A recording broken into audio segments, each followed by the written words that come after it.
Z and Ab's Zaz project, and today we're working as Merc. It's a 190E and it's jacked up for a reason, because we're changing the exhaust on it. As you can see, it's all dangling down. So what we thought, let's upgrade it to a twin. So we're putting this twin pipe or exhaust box onto this car, and my man Atif is going to be sorting this out for us, because we're not good at welding and stuff. So when we get further progress, we'll show you more about it. Jeez, it is -5 and it is cold as anything. We've just started this car, cleaned it all up, and the windows, you can see, they're nice and clean. And yeah, it is cold and working out in the cold. Also, we have an M6 in the house as well. So doing a rebuild engine, which is also transplanted in. My man Active's doing this car at the moment. Hopefully get this car started up as well. Yeah, and as you can see, the weather, geez, it is cold out there. Well, the good thing is the sun's out, so it's going to start melting everything down. But that's the condition at the moment. Anything else in addition to the cold weather?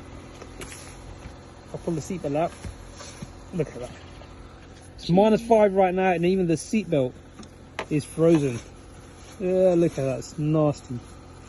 That's how cold it is in UK at the moment. So guys, stay safe and wrap up warm. Both exhausts are out. This is the old, out with the old, in with the new. So we're going to put that bracket on top of that and then get it fitted underneath that. And there's a big hole on the exhaust itself, so that is sorting out as well before we can put the box on.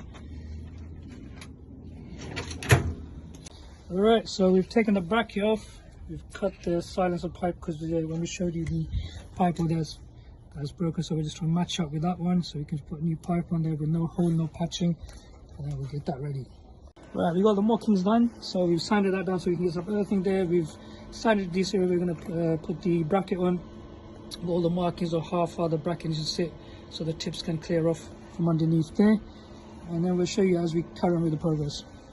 Alright, so we're in the process where we've got the bracket on onto the goods. We test fit in it. It's perfectly, the tip is sticking perfectly fine from the back of the bumper the way we wanted it. Now we're doing these flange parts. So this flange we're trying to weld onto the exhaust here. Then from that we're going to weld on this little pipe onto that, and then once that's done onto that, then we're going to put it back and then weld it onto that part. We've cut that piece, and the reason we cut it was that was the old piece, which has a massive hole. It's not worth for welding. It will be wasting too much time on this.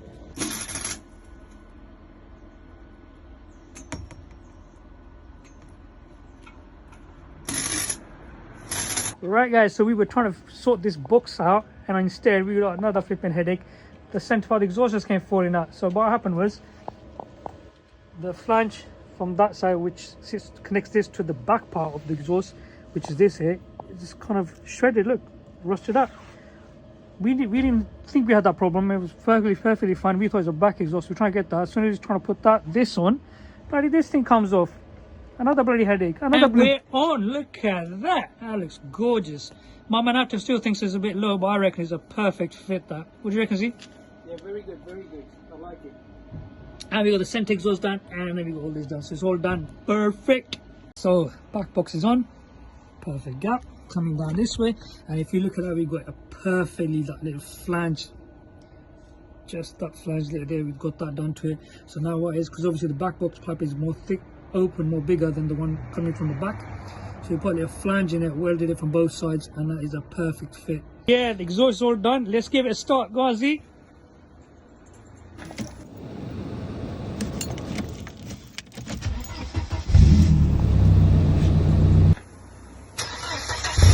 Oh yes, that sounds much better.